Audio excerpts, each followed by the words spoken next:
Hello everyone, আমি তন্ময়। তুমি দেখছো মাস্ট একাডেমিক। মাস্ট একাডেমিকে তোমাদের সবাইকে স্বাগত জানাই। আজকের ভিডিওতে আমি তোমাদের সাথে ডিসকাস করব জেকে ফিল্ড ফ্লপের characteristics table, characteristic equation, excitation table কিভাবে জেকে ফিল্ড ফ্লপের ট্রুথ টেবিলের মাধ্যমে বের করা যায়। সো আর দেরি না করে লেটস স্টার্ট।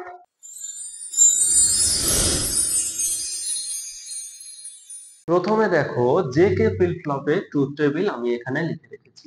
0 0 এর জন্য নো চেঞ্জ, 0 1 এর জন্য 0, 1 0 এর জন্য 1, 1 1 থাকলে কিউএন বার বা টগল সিচুয়েশন হবে। এখন এই ট্রুথ টেবিল থেকে আমরা যেটা তৈরি করব জেকে ফিল্ড ফ্লপে ক্যারেক্টারিস্টিক টেবিল, যেখানে জে এবং কে হচ্ছে ইনপুট, কিউএন হচ্ছে প্রেজেন্ট স্টেট, কিউএন প্লাস 1 হচ্ছে নেক্সট স্টেট। জে কে এবং কিউএন এর জন্য 0 1 এর কম্বিনেশনটা লিখবো 0 1 0 1 0 1 0 1, এখানে 00 11 00 11, এখানে চারটে 0 চারটে 1 কম্বিনেশন লেখা হয়ে গেছে। এবার ট্রুথ টেবিলের সাহায্যে আমরা এই ক্যারেক্টারিস্টিক টেবিলটা তৈরি করব। এখানে দেখো ফার্স্ট এবং সেকেন্ড লাইনে জেকে তে 0 আছে, অর্থাৎ এখানেও 0 0, এখানেও 0 0। সো ট্রুথ টেবিল থেকে 0 0 এর জন্য কিউএন প্লাস 1 অর্থাৎ নেক্সট স্টেজে কি পেয়েছিলাম, নো চেঞ্জ অর্থাৎ হোল্ড স্টেট। সো আমরা কিউএন এ যা আছে সেটাকেই হোল্ড করে রাখবো, অর্থাৎ প্রেজেন্ট স্টেটটাই থেকে যাবে। সো প্রথম 0 0 এর জন্য কিউএন এ ছিল 0, এখানে কিউএন প্লাস 1 এও আমরা 0 লিখবো। সেকেন্ড এই 0 0 এর জন্য কিউএন এ আছে 1, সো কিউএন প্লাস 1 এই আমরা 1 ই লিখবো, কারণ এটা হচ্ছে হোল্ড স্টেট বা নো চেঞ্জ। ওকে, এবার দেখবো এখানে 0 1 আছে, এখানে 0 1 আছে, যে কেটে 0 1 0 1 এর জন্য আমরা এখানে নেক্সট স্টেজ পেয়েছি 0। সো এখানে কিউএন এ কি আছে বা নেই সেটা তোমাদের দেখতে হবে না, ডাইরেক্টলি যদি 0 1 থাকে তাহলে এই ট্রুথ টেবিল অনুসারে এই দুটো জায়গাতে তোমরা 0 বসিয়ে দেবে, অর্থাৎ রিসেট। এরপর 1 0 আছে, এখানে এখানেও 1 0 আছে, 1 0 এর জন্য এখানে কি পাচ্ছি 1। সো এখানটায় এবং এখানটায় তোমরা 1 বসিয়ে দেবে, যেটাকে বলবো আমরা সেট। এবং এরপর এখানে দেখো 1 1 আছে, এখানে দেখো 1 1 আছে। 1 1 এর জন্য আমরা জেকে ফিল্ড ফ্লপের ট্রুথ টেবিলে কি পেয়েছিলাম, কিউএন বার বা কমপ্লিমেন্ট অর্থাৎ টগল কেস।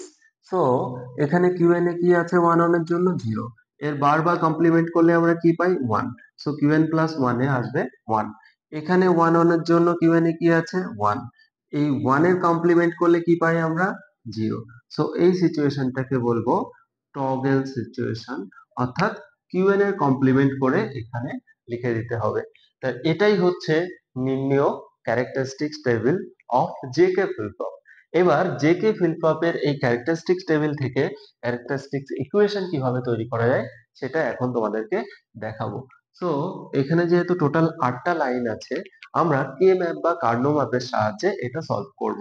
তো এখানে আমি 8টা বক্স প্রথমে এঁকে নিই, তাহলে আমাদের পুরো ব্যাপারটা সলভ করাটা অনেক বেশি ইজি হয়ে যাবে। তো দুটো, চারটে, 8টা, এখানটায় লিখে দিই কিউএন প্লাস 1 যেটা বের করতে চাই। এখানে দেখো তিনটে পার্ট আছে, জে কে এবং কিউএন। আমি জেটাকে বাঁ দিকে রেখে দিলাম, কে এবং কিউএনটাকে ডান দিকে রেখে দিই। এখানে লিখি 0 1 0 0 0 1, এখানে 1 0, এখানে 1 1।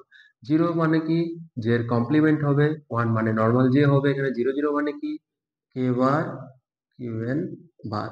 আমরা অলরেডি জানি কার্নো ম্যাপ সম্পর্কে, 0 থাকলে তার কমপ্লিমেন্ট হয় এবং 1 থাকলে সেটা নর্মালি লিখে দিই। এখানে 0 1 থাকার জন্য কি হবে, কে বার কিউএন। এখানে দুটোই 1 থাকার জন্য কে কিউএন, এখানে লিখবো কে কিউএন বার। এটা মানে হচ্ছে 0 পজিশন, এটা 1, এটা 2, এটা 3 4 5 6, এখানে 7 এখানটা। এটা আমরা এখানে একটু লিখে নিই, তাহলে এটা সলভ করতে সুবিধা হবে। এটা 0 1 2 3 4 5 6 7। এবার এখানে দেখবো কোথায় কোথায় ওয়ান আছে সেই ওয়ান গুলো আমরা এই কার্নো ম্যাপের বক্সের মধ্যে ইনক্লুড করব। প্রথম ওয়ান কোথায় আছে? এখানটায়। কোন পজিশনে? ওয়ান পজিশনে। সো এখানটায় আমরা একটা ওয়ান লিখে দেবো। তারপর ওয়ান কোথায় আছে? এখানটায়, তার মানে ফোর পজিশন, এখানে একটা ওয়ান লিখে দেবো। তারপর কোথায় ওয়ান আছে? এখানে, অর্থাৎ ফাইভে, এখানে একটা ওয়ান লিখে দেবো। তারপর কোথায় ওয়ান আছে? সিক্সে, অর্থাৎ এখানে একটা ওয়ান লিখে দেবো। এবার এদের মধ্যে পেয়ার বা কোয়াড কি কম্বিনেশন হচ্ছে সেটা বের করব। ক্লিয়ারলি যেটা দেখতে পাচ্ছি, এখানে এই দুটো ওয়ান মিলে একটা পেয়ার তৈরি হয়ে যাচ্ছে, এখানে এই দুটো ওয়ান মিলে আর একটা পেয়ার তৈরি হয়ে যাচ্ছে। সো এটাকে আমরা সলভ করি। un প্লাস ওয়ান ইকুয়াল, যদি আমি এইটা এবং এইটা এই দুটো পেয়ার আগে সলভ করতে চাই, তাহলে এই দুটো পেয়ার যে লাইনে আছে, তো প্রথমে লিখবো হচ্ছে আমরা যে, এবং এইটা এবং এইটা, অর্থাৎ এই যে কে বার কিউ এন বার এবং কে কিউ এন বার, এদের মধ্যে কি কমন আছে? কিউ এন বার, এখানেও কিউ এন বার আছে, এখানেও কিউ এন বার, এখানটায় আমি লিখবো কিউ এন বার প্লাস। এবার এই প্রবলেমটাকে সলভ করবো। এখানে দেখো জে বার এবং জে, এই দুটোর মধ্যে কোনো কমন নেই। সো এটা যে কলামটায় আছে সেই কলামটা লিখে দেবো কে বার কিউ এন, কে বার কিউ এন। ওকে, এটাই হচ্ছে নির্ণয় ক্যারেক্টারিস্টিক ইকুয়েশন। এবার যেটা বের করে তোমাদেরকে দেখাবো সেটা হচ্ছে এক্সাইটেশন টেবিল। এটা বের করতে গেলে আমাদের ক্যারেক্টারিস্টিক্স টেবিলের হেল্প নিতে হবে। প্রথমে আমি কম্বিনেশনটা লিখে নিই, 0 0 0 1 1 0 1 1, অর্থাৎ এখানে কিউএন এবং কিউএন প্লাস ওয়ান গিভেন থাকবে, সেখান থেকে জে কে বের করতে হবে। অর্থাৎ প্রেজেন্ট স্টেট এবং নেক্সট স্টেট দেওয়া থাকবে, সেখান থেকে ইনপুট গুলো কি ছিল সেটা বের করাই হচ্ছে এক্সাইটেশন টেবিল।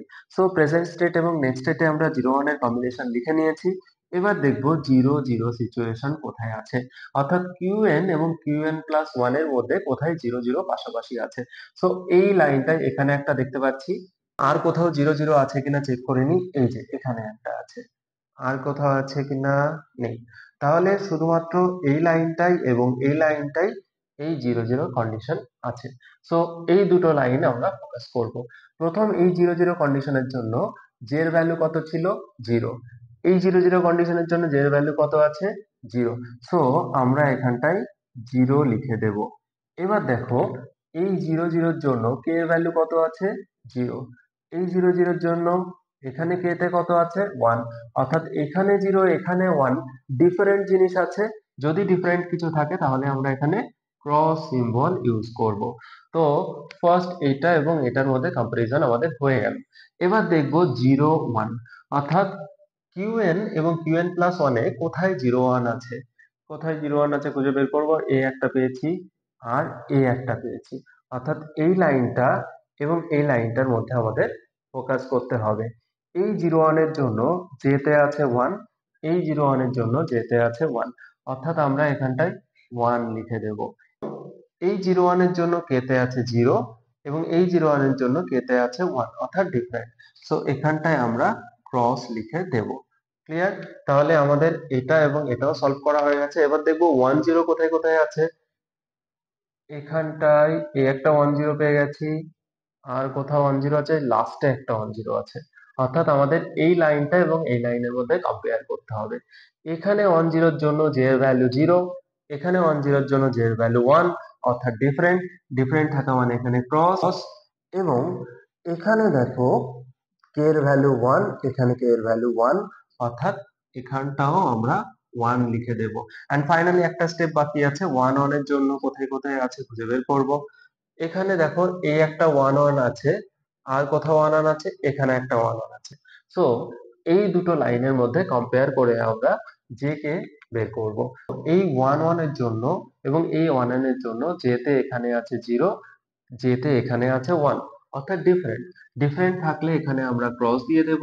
এবং কে এর জন্য দেখবো এবার, এই 1 1 এর জন্য কেতে আছে 0, এই 1 1 এর জন্য কেতে আছে 0, অর্থাৎ দুটোতেই 0 থাকার কারণে এখানটায় 0 লিখে দেবো। অর্থাৎ ইকুয়েশনটা এরকম দাঁড়ালো, দেখো 0 1 ক্রস ক্রস ক্রস ক্রস 1 0, অর্থাৎ এটা যেরকম এটা তার উল্টো প্যাটার্নে আছে। তোমাদের সেই আগের দিন দেখিয়েছিলাম এরকম প্যাটার্নে এটাকে ডিজাইন করে মনে রাখতে পারো।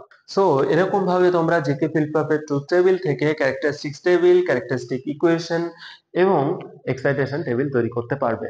তারপরেও যদি কোনো ডাউট, কোয়েরি বা প্রবলেম থেকে থাকে সেটা অবশ্যই আমাকে কমেন্ট করে জানাও। এবং ডেসক্রিপশনে আমার সোশ্যাল মিডিয়া লিংক দেওয়া আছে, ফেসবুক, ইনস্টাগ্রাম, টুইটার। তোমরা সেখানে গিয়ে ফলো করতে পারো, আমাকে মেসেজ করতে পারো। কোনো রকম কোনো প্রবলেম হলে আমাকে মেসেজ করলে আমি সেটা দেখে যত তাড়াতাড়ি সম্ভব তোমাদের রিপ্লাই দেওয়ার চেষ্টা করি। তো দেখা হচ্ছে পরবর্তী ভিডিওতে। ভালো থেকো, সুস্থ থেকো, নিজেদেরকে অলওয়েজ আপগ্রেড রেখো। বাই।